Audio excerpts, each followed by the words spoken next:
Fatihah ila Rasulullah Muhammad bin Abdullah wa ahli baiti wa dzurriyyati wa ashabi wa aswaji summa Ahmad Muhajir Sayyidina Ubaidillah Ahmad bin Isa Ustadzil Azam Al-Faqih Muqaddam Muhammad bin Ali Ba'alawi Al-Faqih Thumma ila Rasulullah bil Irsyad wa Huthlibat wal Bilad Al-Habib Abdul bin Ali Muhammad Al-Haddad Saiburati wa Jami' Uladi wa Tilminati Thumma Sultan Ali Abu Rabbani Syekhul Madani Syekh Abdul Qadir Al-Jilani Thumma ila Rasul Abdullah bin Ahmad Thumma ila Abu Ahmad Muhammad bin Ahmad Al-Imam Ghazali Thumma ila Rabbul Mali Al-Habib Ali bin Muhammad Al-Habsyi Syekhul Maulid wa Jami' Uladi wa Tilminati Thumma ila Rasul Qabil Ghath Al-Habib Abu Bakar bin Segaf Habib Ja'far bin Syekhana Segaf Habib Idris bin Salim Al-Jufri Al-Junaidi Sumay Sultan Ali Habib Syekh bin Ahmad Bafaqi bin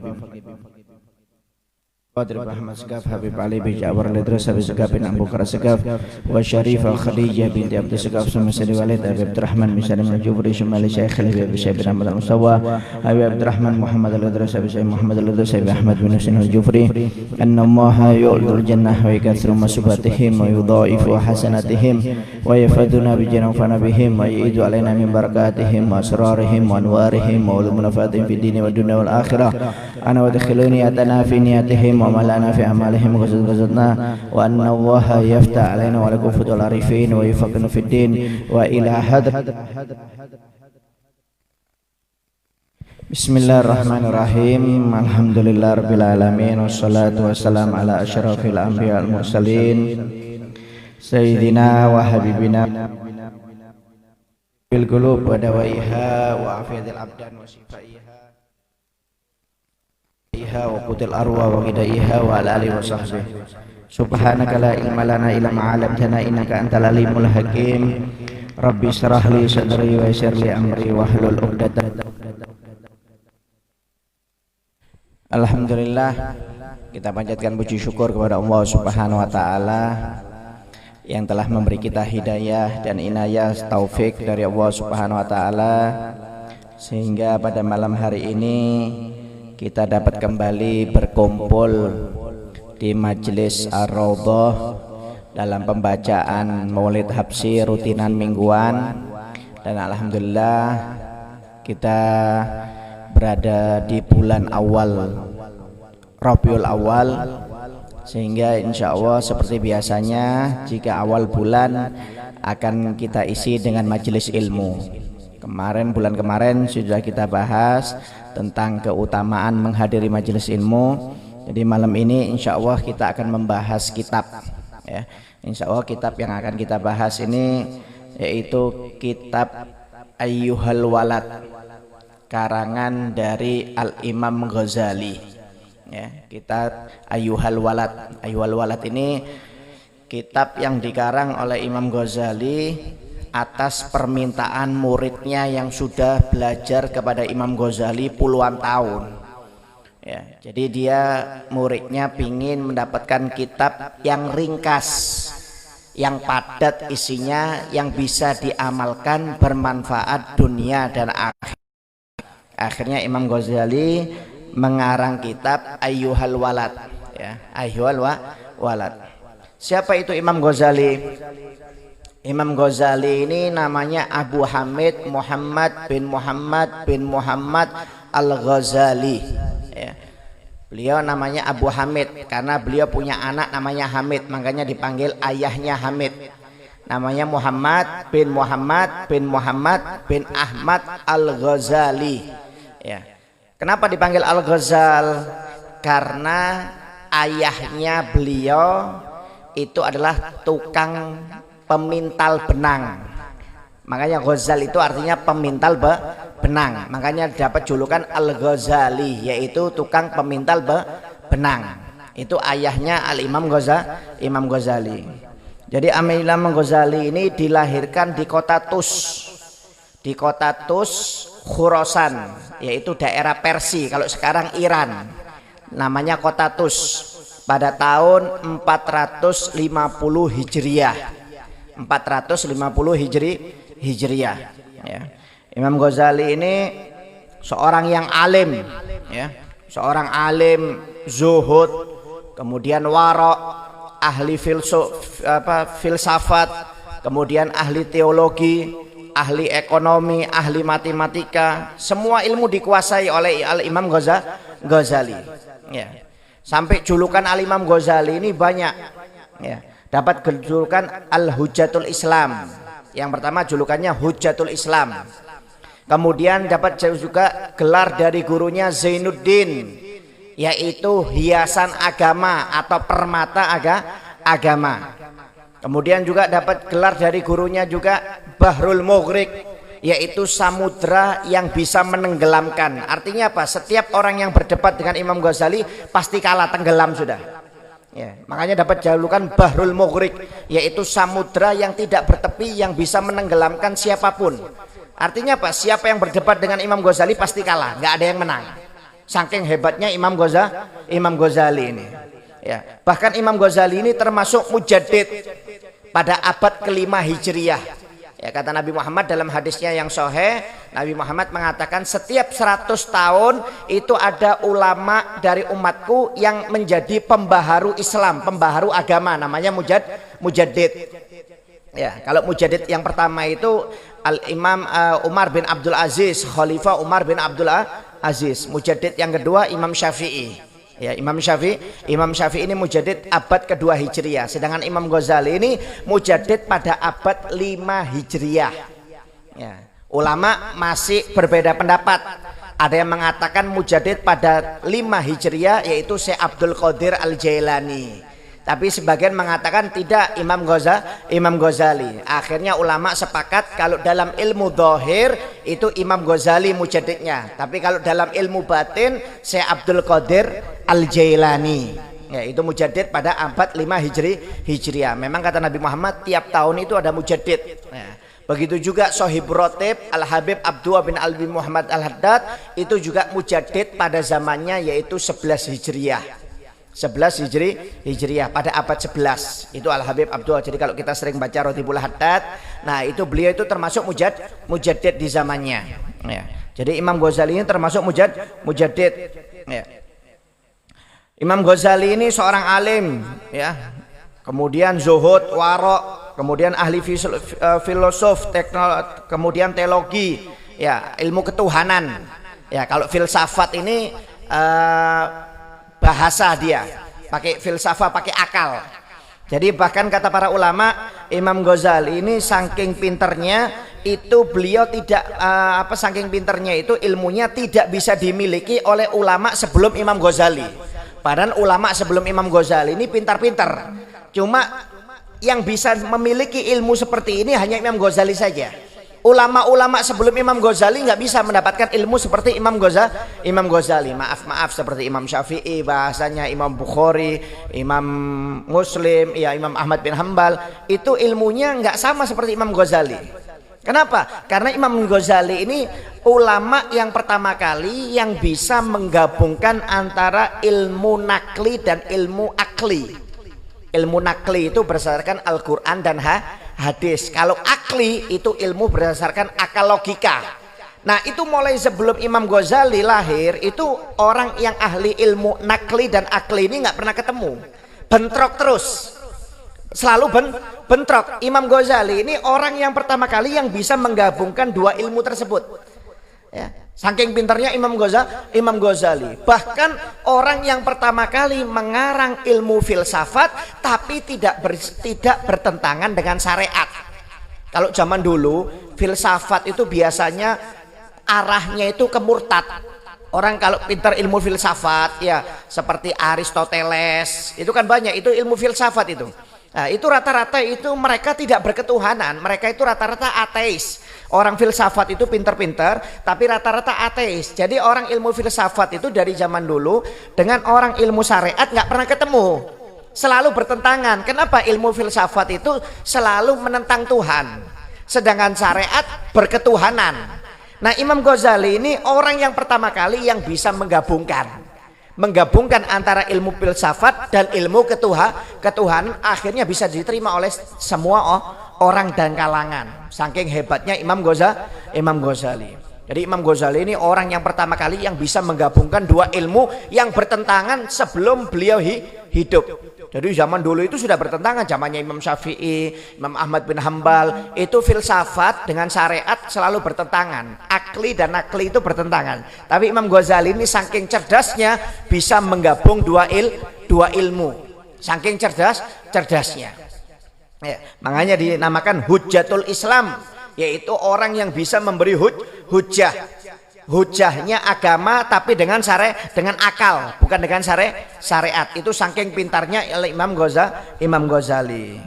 Ya. Bahkan Imam Ghazali ini seorang ilmuwan yang diakui ilmunya oleh lawan dan kawan.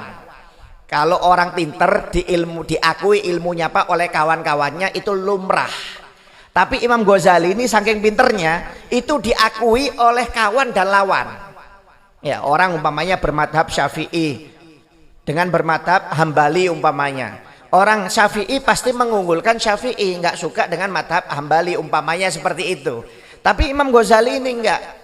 Semua kalangan masuk, mulai dari kawan sampai lawan semuanya masuk dengan Imam Ghazali. Semuanya mengakui kecerdasan Al-Imam Ghazali. Saking pinternya Al-Imam Ghazali ini luar biasa.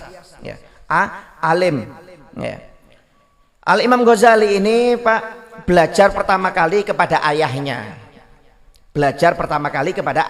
Ayahnya ini belajar, Imam Ghazali belajar ilmu Quran kepada ayahnya. Padahal ayahnya ini buta huruf. Ayahnya ini miskin. Ayahnya Imam Ghazali ini miskin, tukang pemintal benang, bukan orang alim. Tapi beliau yang pertama kali mengajarkan Al-Quran kepada Imam Ghazali. Imam Ghazali punya satu saudara berdua namanya Ahmad dan Muhammad. Ya, Imam Ghazali kakaknya namanya Muhammad, punya adik namanya Ahmad.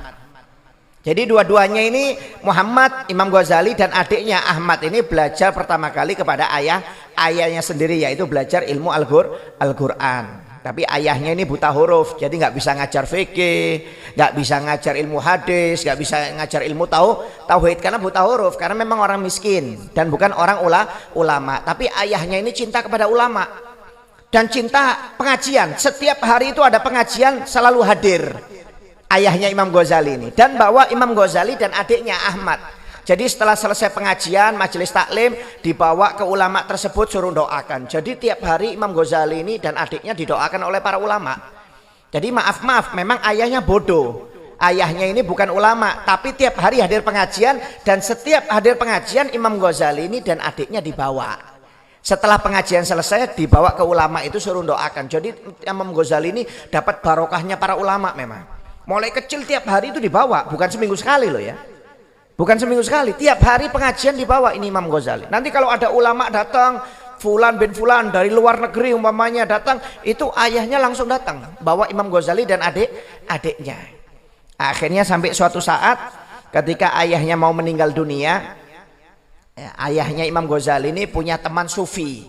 Ya, akhirnya dipanggil ini temannya oleh ayahnya Imam Ghazali. Saya ini mau meninggal sudah. Saya sudah merasakan mau meninggal. Ini saya punya uang, beberapa uang.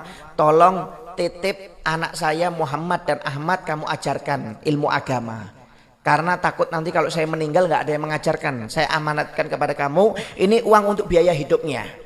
Ya. Untuk biaya hidup anak saya, kamu yang ngajarilah, bawa ke rumahmu, kamu yang ngajari. Ya. Akhirnya subhanallah meninggal ini ayahnya Imam Ghazali. Akhirnya Imam Ghazali belajar kepada ulama sufi tersebut. Ya, belajar Quran, belajar hadis, belajar tauhid, belajar nahu, segala macam ilmu-ilmu dipelajari. Ya, namanya gurunya itu Ahmad bin Muhammad Ar-Roskafi. Ahmad bin Muhammad Ar-Roskafi di Tus, di kota Tus. Ya. Akhirnya subhanallah setelah belajar beberapa lama, uang persiapannya habis sudah. Uang yang dititipkan oleh ayahnya ini habis, nggak ada lagi.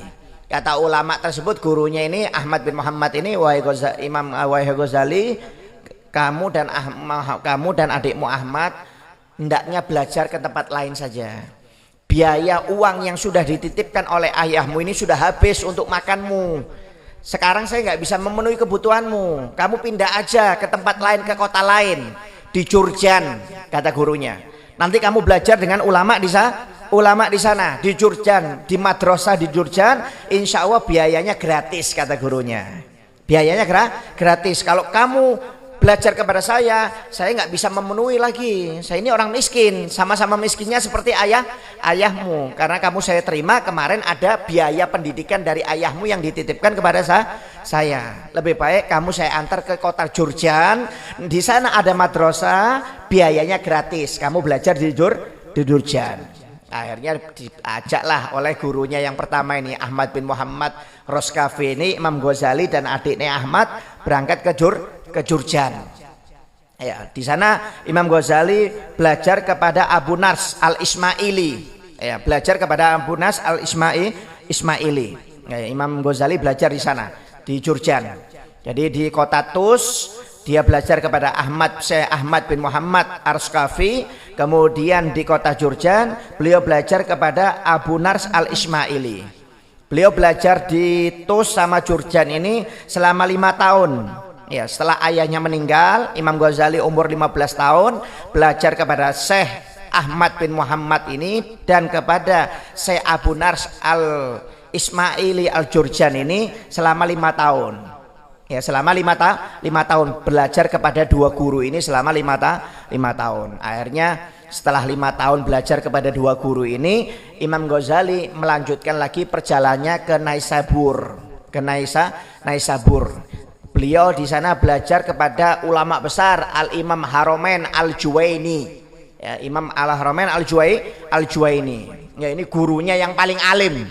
Gurunya Imam Ghazali yang paling alim, dapat julukan Al-Imam Haromen. Saking pinternya itu dapat gurunya itu dapat julukan Al-Imam Haromen Al-Juwaini. Ya. Nah, ini Al-Imam Ghazali ini belajar kepada beliau ini luar biasa, dicintai oleh gurunya. Kenapa? Memang alim. Imam Ghazali ini cepat nangkepnya, pelajarannya itu luar biasa Imam Ghazali ini. Wah, belajar kepada Al-Imam Juwaini ini. Ya, mulai tahun 470 sampai 478. 478 Imam Juwaini meninggal. Imam Juwaini meninggal. Jadi belajar 8 tahun kepada Al-Imam Haromen ini Imam Ghazali ini. Pinter. Ya, dicintai oleh gurunya luar biasa. Ini gurunya ini yang memberi julukan kepada Imam Ghazali Bahrul Mughriq, yaitu samudra yang bisa menenggelamkan. Kenapa? Karena pada waktu itu banyak orang yang nggak suka dengan Imam Ghazali. Tapi subhanallah ketika debat dengan Imam Ghazali semuanya kalah dan mengakui kecerdasan Imam Ghazali. Jadi mereka menganggap Imam Ghazali ini sesat. Tapi subhanallah ketika debat dengan Imam Ghazali ternyata nggak sesat. Akhirnya mereka mengakui kealiman Imam Ghazali. Oh, pintar memang. Makanya dapat julukan Bahrul Mughriq dan dapat julukan Hujjatul Islam. Yaitu orang yang pembela Islam, artinya pembela Islam dari aliran-aliran yang menyesatkan. Ini Imam Ghazali ini cerdas memang orangnya.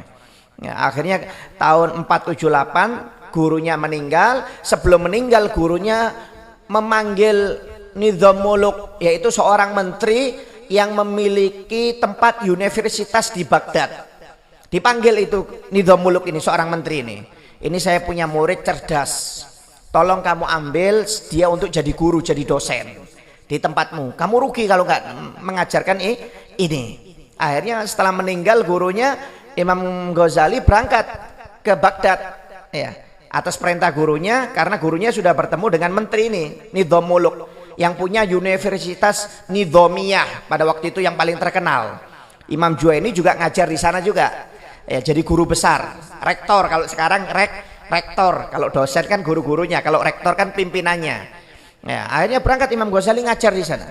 Ya, ngajar. Ngajar ketika ngajar di sana Pak, banyak guru-guru, dosen-dosen yang nggak suka dengan Imam Ghazali. Ya, nggak suka guru-gurunya. Kenapa? Imam Ghazali ini kan pelajarannya filsafat, teologi, ilmu-ilmu ketuhanan, mantik yang jarang dipelajari. Sedangkan orang-orang lain kan belajarnya kan fikih, nahwu, Quran, hadis. Sedangkan Imam Ghazali ini pelajarannya aneh-aneh yang mengarah ke orang filsafat. Jadi banyak dimusuhi. Subhanallah, setelah jadi dosen di sana selama 6 tahun, akhirnya Imam Ghazali diangkat jadi rektor di Universitas Nizamiyah. Karena selama 6 tahun itu musuh-musuhan dengan dosen-dosen di sana, ternyata dosen di sana semuanya kalah dengan Imam Ghazali, kalah hujah, kalah dalil dengan Imam Ghazali. Akhirnya mereka semuanya mengakui keimaman, kealiman Imam Ghazali. Akhirnya Imam Ghazali dijadikan rektor. Setelah 6 tahun jadi dosen, dijadikan rektor di sana. Setelah jadi rektor selama 4 tahun, Imam Ghazali mengalami gejolak. Dia gundah, pikirannya ini nggak tenang, baik dengan ilmu makrifat maupun ilmu tauhid. Akhirnya Imam Ghazali ini uzlah itu bahasanya itu menyendiri dari orang. Ya biasanya wali-wali ulama itu, aulia itu sering uzlah, yaitu menyendiri seperti Nabi Muhammad sering menyendiri di Gua Hira, sering menyendiri Nabi Muhammad. Ini memang amalannya para rasul. Jadi mereka kalau gundah itu nggak mau ketemu orang, mereka nyendiri. Imam Ghazali ini setelah 4 tahun jadi rektor, ya itu gundah hatinya tentang pelajaran makrifat, tentang pelajaran filsafat, tauhid, semuanya gundah, akhirnya menyendiri. Imam Ghazali ini mau keluar nggak berani, takut dilarang oleh dosen-dosen sama menterinya yang punya universitas. Akhirnya Imam Ghazali pada waktu itu izin mau berangkat haji. Akhirnya diizinkan, ternyata bukan berangkat haji, uzlah berpindah-pindah tempat, mulai dari Syam, kemudian ke Palestina, ke Mekah, ke Madinah selama 10 tahun Imam Ghazali ini. Uzlah selama 10 tahun nggak ketemu orang sama sekali. Imam Ghazali ini selama 10 tahun nggak ketemu orang. Nah, ketika uzlah selama 10 tahun, Imam Ghazali mengarang kitab Ihya Ulumuddin. Ihya Ulumuddin yang berkaitan dengan ilmu tasawuf, masalah hati, nggak boleh iri, dengki, hasud, takabur, semuanya dibahas, masalah ikhlas, tawakal, ridho. Itu Imam Ghazali ngarang Ihya ketika uzlah. Ketika uzlah Imam Ghazali mengarang Ihya. Ya, mengarang Ihya dia. Ya. Akhirnya setelah 10 tahun uzlah, atas desakan Fakhrul Muluk, Imam Ghazali diminta untuk kembali pada tahun 499 Hijriyah. Atas desakan Fakhrul Muluk, seorang pejabat tinggi, Imam Ghazali diminta kembali untuk ngajar di Baghdad, di universitas awal dia mengajar di Nidhomiyah. Akhirnya Imam Ghazali berangkat kembali, pulang setelah 10 tahun melalang buana keliling uzlah. Imam Ghazali pada tahun 499 Hijriah kembali lagi ke Baghdad untuk mengajar selama 1 tahun.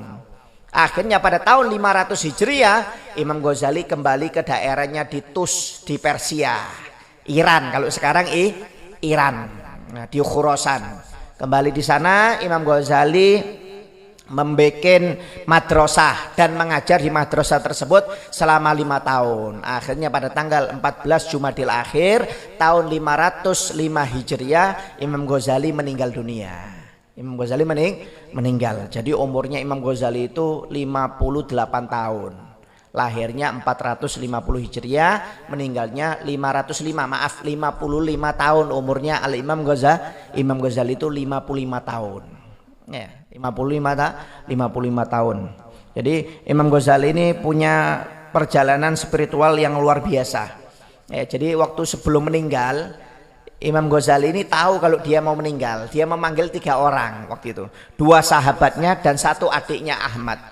Beliau mengatakan, wahai Ahmad dan kalian berdua, tolong kalau saya meninggal jangan dikasih tahu siapapun, walaupun tetangga kita. Saya nggak mau. Nanti kalau saya meninggal kamu aja bertiga yang ngubur saya. Kubur saya di dalam rumah saya. Yang lainnya nggak usah tahu, kata Imam Ghazali. Saking tawadhunya Imam Ghazali. Padahal Imam Ghazali ini terkenal, Pak. Zaman dulu itu nggak ada WA, nggak ada SMS, nggak ada Facebook. Tapi ulama seluruh Timur Tengah, seluruh penjagar dunia itu kenal dengan Imam Ghazali. Mulai dari Istanbul, Mekah, Madinah, Palestina, Sam, semuanya kenal dengan Imam Ghazali. Jadi Imam Ghazali ini terkenalnya bukan sembarangan. Memang terkenal, betul-betul terkenal. Kalau orang sekarang terkenal itu bisa karena jejaring sosial, Pak, viral. Ya, karena apa? Karena Facebook, Instagram umpamanya. Orang bisa terkenal tapi karena Instagram. Kalau zaman dulu itu memang betul-betul terkenal Imam Ghazali ini. Disegani, semua ulama seluruh dunia itu kenal dengan Imam Ghazali. Cuma Anda lihat di akhir umurnya ketika mau meninggal nggak mau, dikubur orang banyak nggak mau. Bayangkan. Kata Imam Ghazali, kalau nanti saya meninggal, kamu aja bertiga yang mengubur saya, kata Imam Ghazali. yaitu dua sahabatnya dan satu adiknya yaitu Imam Ahmad. Akhirnya subhanallah, akhirnya ketika malam sebelum meninggal Imam Ghazali ya mandi beliau, kemudian sholat subuh. Ketika selesai sholat subuh, Imam Ghazali minta kain kafan, ambilkan aku kain kafan, pakaikan aku kain kafan. Akhirnya dipakaikan kain kafan oleh adiknya, tidur menghadap ke kiblat, kemudian sambil mengatakan, ya Allah aku sudah siap engkau ambil. Akhirnya nggak lama kemudian meninggal dunia Imam Ghazali ini. Jadi tahu meninggalnya itu tahu. Tapi subhanallah ketika meninggal seluruh ulama datang semuanya. Seluruh ulama datang. Adiknya ini sampai heran, padahal nggak ada yang ngasih tahu. Jadi ketika Imam Ghazali datang ini seluruh ulama dari Iskandaria, dari Damaskus, ya, dari Syam, dari Palestina, dari Mekah, dari Madinah, ya, semua orang yang pernah hubungan dengan Imam Ghazali itu semuanya datang di hari meninggalnya Imam Ghazali.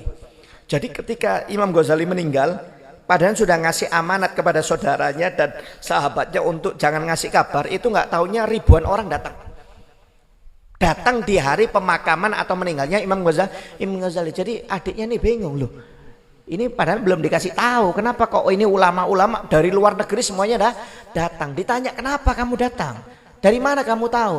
Kata ulama-ulama sufi itu, saya beberapa hari yang lalu dapat mimpi. Semuanya dapat mimpi. Jadi bukan satu orang aja, ribuan orang yang datang ini pemakaman Imam Ghazali dapat mimpi bahwasanya Imam Ghazali pamitan mau meninggal dunia.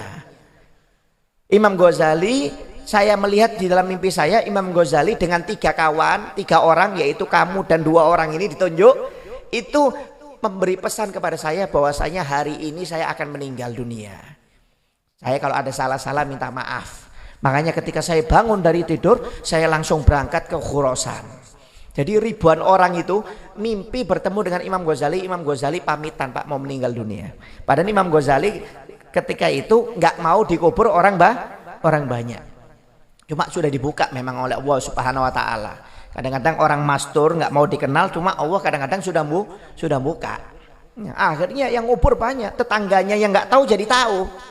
Ya, akhirnya pejabat, murid-muridnya, masyarakat semua ribuan orang datang di dalam pemakaman Imam Ghazali. Sampai hari itu dianggap hari bergabung nasional. Ya, oleh pejabat di kota Tus itu dikatakan hari bergabung nasional bahasanya itu. Ya, saking mereka sedih dengan meninggalnya Imam Ghazali. Ya, Imam Ghazali memang orang alim. Ya. Karangan kitabnya banyak, 300 lebih. Karangan kitabnya apa? Banyak, tapi yang paling top itu ada 3, yaitu kitab filsafat, kemudian kita Ihya Ulumuddin, yang satunya saya lupa namanya. Yang kedua itu ada filsafatnya, masalah filsafat. Tapi yang paling top Ihya Ulumuddin sudah. Ya, itu karangan kitab yang paling hebat sudah. Itu banyak dipelajari sampai zaman sekarang. Ilmu tasawufnya Imam Ghazali terbesar itu di dalam kitab Ihya Ulumuddin, dan itu dipelajari sampai sekarang ilmu tasawufnya. Ya, ilmu filsafatnya sebagai benteng, usul fikihnya diikuti oleh semua orang, tasawufnya diikuti sampai sekarang. Kalau Anda masuk ke pesantren-pesantren salaf, itu pasti kitab Ihya Ulumuddin dipakai, nggak mungkin nggak. Pasti sudah. Kita Ihya Ulumuddin. Kenapa? Memang karyanya paling fenomenal sudah. Para habaib itu banyak menghatamkan kitab Ihya Ulumuddin. Ya, Al-Habib Abu Bakar Al-Qutub, Al-Habib Abu Bakar bin Muhammad Asgaf Gresik itu hatam kitab Ihya Ulumuddin 40 kali, Pak. Padahal ini kitab Ihya Ulumuddin ini 4 jilid. 1 jilid besarnya seperti ini. Itu 40 kali hatam. 40 kali hatam semasa hidupnya. Kenapa? Saking cintanya. Ya, banyak habaib-habaib yang mempelajari kitab karangan Ihya Ulumuddin. Ya, sampai pernah Al-Habib Abdullah yang pertama kali, Al-Habib Abdullah bin Abu Bakar Al-Idrus Al-Akbar, pertama kali yang mendapat gelar Al-Idrus, itu Habib Abdullah mengatakan barang siapa yang mempelajari kitab Ihya Ulumuddin maka dia akan mendapatkan sir dari Allah Subhanahu Wa Taala yang bisa mengantarkan orang tersebut ke derajat yang tinggi di sisi Allah Subhanahu Wa Taala. Karena memang karangannya hebat, memang luar biasa Ihya Ulumuddin ini. Dan tidak bisa didapatkan dengan karangan yang lainnya. Anda kalau belajar kitab tasawuf Pak yang lainnya dengan Ihya beda. Memang paling hebat ini kitab tasawuf itu Ihya Ulumuddin. Sirnya itu luar biasa, barokahnya luar biasa. Makanya ini kan di sana kan kitab tasawufnya kan Imam Ghazali ini kan Ihya Ulumuddinnya kan bahas masalah hati, ya, hasud, iri, dengki, apa segala macam. Sampai pernah anaknya Al Habib Abdullah bin Abu Bakar Al-Idrus ini, Habib Abu Bakar Al-Adni, ketika membaca kitab Ihya Ulumuddin, ya, dia bertanya, wahai ayah, apakah ada orang yang memiliki penyakit-penyakit hati seperti ini? Maksudnya sombong, hasud, iri, dengki. Tasawuf ini masalah yang berkaitan dengan hati. Ayahnya sampai kaget anaknya tanya seperti itu. Maksudnya apa? Menggambarkan keikhlasan anaknya yang bersih hatinya. Sampai dia tanya, apakah ada orang yang iri? Apakah ada orang yang dengki, hasud, sombong, ria? Itu apakah ada? Itu kenapa anak itu bertanya? Karena itu menggambarkan kebersihan hati seseorang. Jadi dia sendiri bingung. Ternyata ada orang seperti ini. Ternyata ada. Jadi orang kalau sering baca kitabnya Imam Ghazali ini, insya Allah dikasih kebersihan hati oleh Allah Ta'ala. Jadi kadang-kadang dia menyangka dirinya adalah orang yang paling jelek dibandingkan orang lain. Bahkan dari makhluknya Allah Ta'ala yang lain, dia bisa menyangka dirinya adalah orang yang paling hina. Itu kalau orang sering baca kitab Ihya Ulumuddin. Tapi kalau nggak baca Ulumuddin, wah bahaya, kadang-kadang sombong. Jangankan alim, kalau orang alim sombong masih pantas Pak dengan ilmunya. Ini kadang-kadang bodoh sombong. Kalau orang miskin, orang kaya sombong masih pantas karena apa? Dengan kekayaannya. Kalau orang kadang-kadang zaman sekarang jangankan kaya, miskin sombong. Miskin sombong. Ada yang lebih parah lagi, sudah bodoh miskin sombong lagi. Ya, ini yang lebih parah. Ya. Makanya dianjurkan sering membaca kitab Imam Ghazali. Kenapa? Kitab Imam Ghazali luar biasa. Ya. Bisa membersihkan hati dan membuat asror kepada orang yang membacanya. Ya. Sampai pernah dikisahkan, ya, ada seorang ulama besar, namanya Abul Hasan Ali bin Harzaham. Abul Hasan Ali bin Harzaham. Ini seorang ulama besar, Pak. Seorang ulama besar punya murid banyak. Banyak ini. Suatu ketika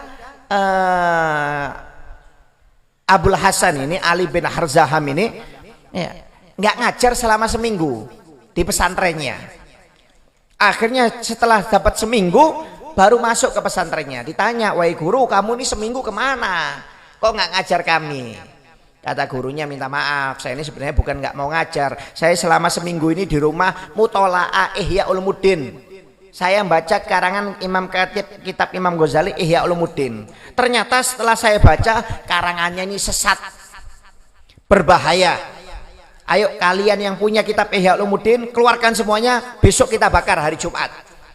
Dan kamu berangkat ke kampung-kampung, ke kota, seluruh kota, siapa yang punya kitab Ihya Ulumuddin ambil semuanya, bakar sama-sama hari Jumat. Karena ini kitab menyesatkan, berbahaya ini. Karena setelah saya pelajari seminggu, waduh bahaya ini kitab ini.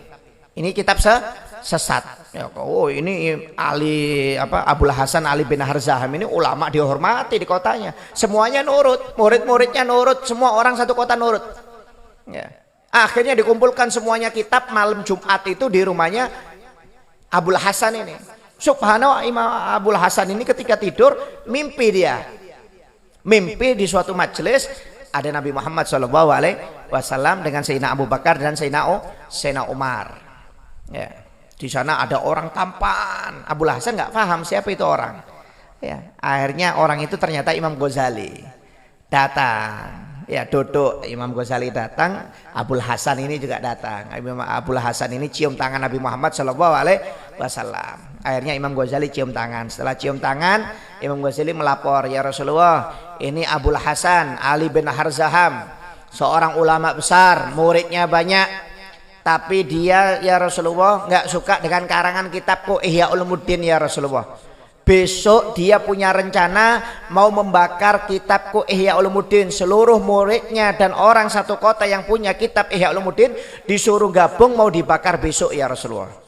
Tolong ya Rasulullah, kamu yang koreksi kitab saya ini ya Rasulullah.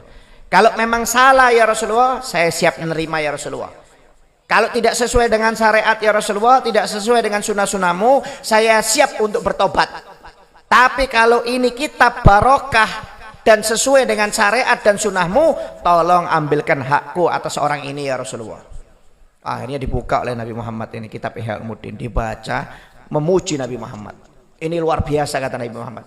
Ini kitab yang indah kata Nabi Muhammad Shallallahu Alaihi Wasallam. Ini kitab yang bagus. Aku tidak pernah melihat karangan sebagus ini kata Nabi Muhammad. Akhirnya diberikan kepada Abu Bakar Siddiq. Abu Bakar Siddiq dibuka, dibaca sekilas juga memuji.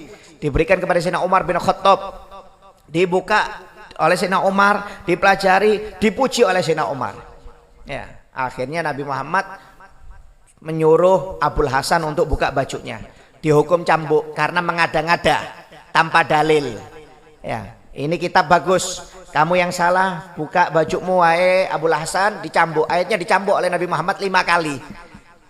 Ketika dicambuk 5 kali, Sayyidina Abu Bakar As-Siddiq mengatakan, ya Rasulullah, mungkin dia salah faham, dia menyangka kitab ini tidak sesuai dengan syariat, tapi ternyata sesuai dengan syariat. Maksudnya Sayyidina Abu Bakar, maafkan saja, jangan banyak-banyak mukulnya.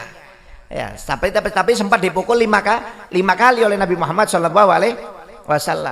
Akhirnya ya sudah dimaafkan oleh Nabi Muhammad. Nggak taunya bangun dari tidurnya, betul Abul Hasan ini langsung ngerasa sakit punggungnya. Dibuka, dicermin, betul ada 5 pukulan. Padahal dia mimpi. Ternyata ada 5 pukulan. Dari sana dia menyesal, menangis dia. Akhirnya dia bertobat. Akhirnya menyuruh murid-muridnya untuk mengembalikan semua buku-buku ini. Kembalikan buku-buku ini semuanya. Akhirnya dikembalikan. Muridnya bingung, kenapa kok mendadak, kemarin suruh ngumpulkan mau dibakar, ini kok sekarang disuruh kembalikan. Akhirnya dikembalikan oleh murid-muridnya. Akhirnya Abul Hasan ini, Ali bin Harzaham ini merasa sakit. Memang cambukannya sakit berhari-hari. Dia menyesal, bertobat sampai minta syafaat Nabi Muhammad, sampai menangis dalam doa-doanya. Akhirnya subhanallah beberapa hari kemudian beliau mimpi bertemu dengan Nabi Muhammad, diusap punggungnya oleh Nabi Muhammad. Akhirnya bangun dari tidur, rasa sakitnya hilang. Jadi rasa sakitnya itu sampai berhari-hari, sampai menangis ingin mendapatkan syafaat Nabi Muhammad supaya dihilangkan ini sakit di punggungnya. Akhirnya beberapa hari kemudian mimpi bertemu dengan Nabi Muhammad, diusap oleh Nabi Muhammad SAW. Akhirnya Abul Hasan ini, Ali bin Harzaham ini melazimi kitab Ihya Ulumuddin, dipelajari terus, dibaca. Subhanallah, akhirnya jadi wali. Beliau ini ulama besar, cuma belum wali. Akhirnya karena melajari kitab Ihya Ulumuddin ini dapat asror dari Allah Ta'ala, akhirnya jadi wali dan terkenal, lebih terkenal ini. Barokahnya apa? Barokahnya Ihya Ulumuddin. Ya, arti pertama nggak suka dengan Ihya Ulumuddin, akhirnya cinta dengan Ihya Ulumuddin. Luar biasa. Memang barokahnya Imam Ghazali ini, hatinya bersih, Pak.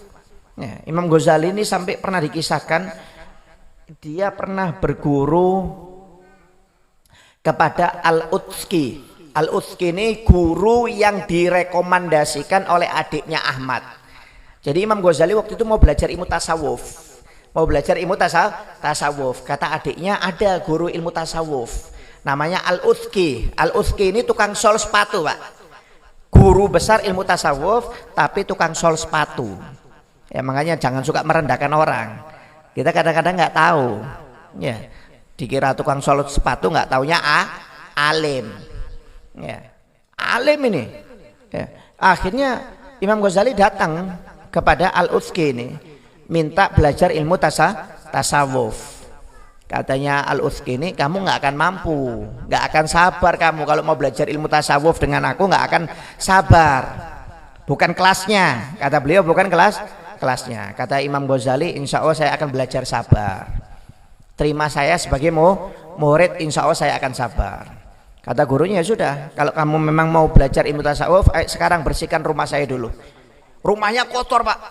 Bersihkan rumah saya dulu. Ketika mau dibersihkan pakai sapu nggak boleh, jangan, kata gurunya. Jangan pakai sapu, pakai tanganmu. Bersihkan pakai tangan. Jadi suruh nyapu semua satu rumah ini pakai tangan. Sudah rumahnya kotor, nyapunya bukan pakai sapu tapi suruh pakai tangan. Akhirnya Imam Ghazali nurut, sapu pakai tangan. Saking banyak Ghazali ini ada kotoran yang banyak, itu ditinggal dulu, nanti setelah selesai yang ringan-ringan baru yang berat. Oleh gurunya ketika dilihat, jangan sekalian itu yang besar kamu bersihkan dengan tanganmu. Akhirnya tetap dibersihkan oleh Imam Ghazali. Karena memang Ghazali mukhlis memang.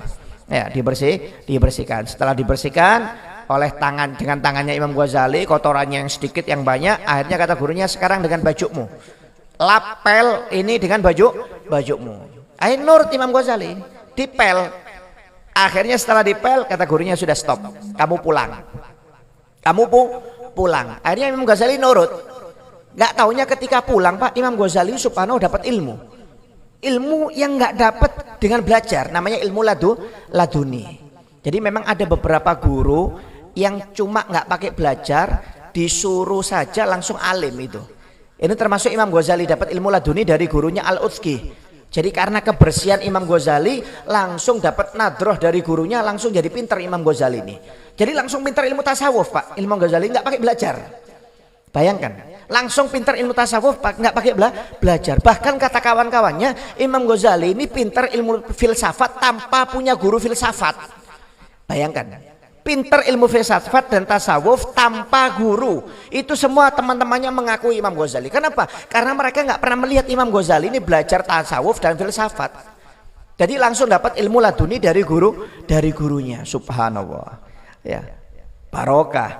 Ya. Seperti Syekh Ali Baros, Anda kalau membaca Rotibul Atos kan Al-Fatihah ila ruwi Qutbil Anfas Habib Umar bin Abdurrahman Al-Atos wa Syekh Ali Baros. Kata Habib Umar, barang siapa yang mengirim Fatihah kepada aku tanpa ke Syekh Ali Baros, maka nggak sah Fatihahnya, kata Habib Umar.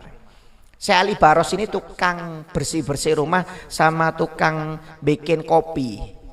Jadi nggak pernah belajar Syekh Ali Baros ini.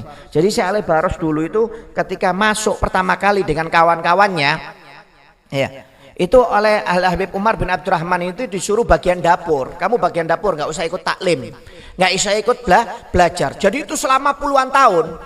Jadi murid-muridnya itu teman-temannya yang dia masuk, umpamanya tahun 2000 sama-sama masuk, semuanya sudah jadi alim. Sudah jadi ulama-ulama besar, hatam kitab ini, hafal kitab ini, hatam kitab ini. Syekh Ali Baros ini kerjaannya cuma bagian ngasih kopi, ngasih teh, bersih-bersih. Kerjaannya itu selama puluhan tahun. Sampai diketawai oleh teman-temannya, "Weh, Ali Baros, kamu ini sudah belajar di sini sudah puluhan tahun. Kita sudah alim-alim, ilmu apa yang kamu dapatkan kok urusannya kok di dapur terus?" Pernah belajar sama sekali. Akhirnya dia melapor kepada gurunya, "Habib, saya minta maaf, saya ini ditegur sama teman-teman saya yang sudah belajar lama, sudah jadi alim, hafal kitab ini, hafal kitab ini, hafal kitab ini. Saya kerjaannya di dapur, saya ini pengen belajar, Habib." Ayo, kata Habib Umar, "Ayo sini ambil kitab." Akhirnya dikasih kitab, baca Bismillahirrahmanirrahim, Alhamdulillahirabbil alamin, wassalatu wassalam. Sudah, stop, cukup, kamu jadi orang alim. Subhanallah, Pak, setelah baca itu langsung jadi alim. Hafal kitab Ihya, hafal ini, hafal ini, hafal ini. Padahal nggak pernah belajar. Sampai-sampai Al Habib Umar itu kalau absen, nggak bisa hadir, nggak bisa ngajar, Syekh Ali Baros ini yang ngajar. Teman-temannya yang dulu yang ngolok-ngolok dia alim itu diajar semuanya oleh Syekh Ali Baros. Itu namanya ilmu laduni. Ya, ilmu laduni itu, Pak, khidmat dulu dengan guru. Jangan menghayal, "Oh, saya bakal dapat ilmu laduni." Ini nggak ada. Ilmu laduni itu didapat dengan khidmat dan hati bersih. Kalau hatinya bersih, khidmat dengan gurunya, nggak pernah suudon dengan gurunya, baru orang itu bisa dapat ilmu laduni. Tapi kalau pernah suudon satu kali dengan gurunya, nggak bakal dapat ilmu laduni. Makanya nggak bisa orang yang dapat ilmu laduni ini kecuali orang yang hatinya bersih. Tapi kalau hatinya kotor, kirim salam. Angan-angan aja, jangankan ilmu laduni, ilmu syariat mungkin belum dia dapatkan. Ya, kalau orang hatinya kok kotor. Imam Ghazali saking bersihnya hatinya dapat ilmu laduni dari Allah Subhanahu wa taala. Ya, kenapa? Memang bersih, hebat, dan ilmunya bermanfaat sampai sekarang, ilmu Imam Ghazali ini. Ya, jadi luar biasa Imam Ghazali ini, ya. Jadi Imam Ghazali ini pernah sampai ditegur, Pak, oleh orang-orang, karena kalau Anda baca kitab Ihya Ulumuddin itu nggak banyak orang ulama yang nggak senang dengan kitab Ihya Ulumuddin. Kenapa? Karena hadisnya banyak yang doif. Memang diakui Imam Ghazali ini Ihya ini banyak yang doif, bahkan maudhu. Apalagi kalau orang-orang salafi paling nggak senang dengan kitab Imam Ghazali Ihya Ulumuddin, karena memang banyak yang doif hadisnya. Jadi pernah ditegur. Ini kitab ini bukan ditegur zaman sekarang aja, zaman dulu sudah ditegur oleh ulama-ulama besar. "Wahai Ghazali, Muhammad, kamu ini kenapa memasukkan hadis-hadis doif di dalam karangan kitabmu. Apa jawab Imam Ghazali? Minta maaf, cara membedakan antara sahih atau tidak kamu dengan saya ini beda cara. Kata Imam Ghazali. Kalau saya caranya dengan mencium hadis tersebut, kata Imam Ghazali. Kalau hadis tersebut saya cium baunya harum, berarti hadis ini sahih, kata Imam Ghazali. Ini namanya thariqah mukasyafah. Ya kalau dalam ilmu hadis memang nggak diterima. Cuma Imam Ghazali ini kan orang alim, orang yang dekat dengan Allah Ta'ala. Jadi dia itu kalau ada hadis dicium baunya harum, Imam Ghazali mengatakan ini sahih. Tapi kalau dicium nggak ada baunya, berarti ini hadis dhaif. Jadi Imam Ghazali itu membikin hadis dari sana. Ya, kalau sebenarnya kalau hadis kan nggak boleh. Hadis itu kan sahih apa enggak itu kan dari periwayatnya perawinya harus thiqah semuanya dan musalsal, bahasanya seperti itu. Tapi Imam Ghazali metodenya beda, dari nyium. Jadi kata akhirnya diakui oleh ulama tersebut, ya sudah berarti kalau caranya nyium berarti ya beda dengan kita. Karena kalau mereka mengatakan ini dhaif, tapi Imam Ghazali enggak, dengan mencium. Ini namanya thariqah mukasyafah. Tapi nggak bisa ditiru. Ya, kalau kita nggak bisa, kita ini orang biasa. Ya, orang alim pun nggak semuanya bisa meniru seperti Imam Ghazali, hanya orang-orang tertentu. Ya. Bahkan Imam Ghazali ini Pak, ya, pernah menang debat dengan Nabi Musa alaihissalam. Imam Ghazali ini saking pinternya, itu pernah menang debat dengan Nabi Musa alaihissalam. Jadi Abu Hasan Asyadzili, Imam Hasan Asyadzili, thariqah Syadziliyah. Jadi kalau Anda pernah dengar ada ulama besar, wali besar namanya Syekh Hasan Asyadzili. Syekh Hasan Asyadzili ini pernah mimpi bahwasanya beliau ini ketika dalam mimpinya itu melihat orang sedang bergelombol di Masjidil Aqsa. Ya, bergelombol di Masjidil Aqsa. Jadi Imam Hasan Asyadzili tanya, ini ada apa ini kok rame-rame di Masjidil Aqsa? Oh ya, Nabi Muhammad sedang kumpul dengan para anbiya. Nabi Muhammad sedang kumpul dengan para anbiya. Akhirnya masuk Imam Hasan ini di Masjidil Aqsa. Enggak taunya betul Nabi Muhammad duduk di tempat yang paling tinggi, kemudian kanan kirinya para nabi. Ada Nabi Musa, ada Nabi Ibrahim, ada Nabi Nuh, ada Nabi Isa, dan nabi-nabi yang lainnya. Akhirnya terjadi perbincangan, percakapan antara Nabi Musa dengan Nabi Muhammad. Ya, kata Nabi Musa, ya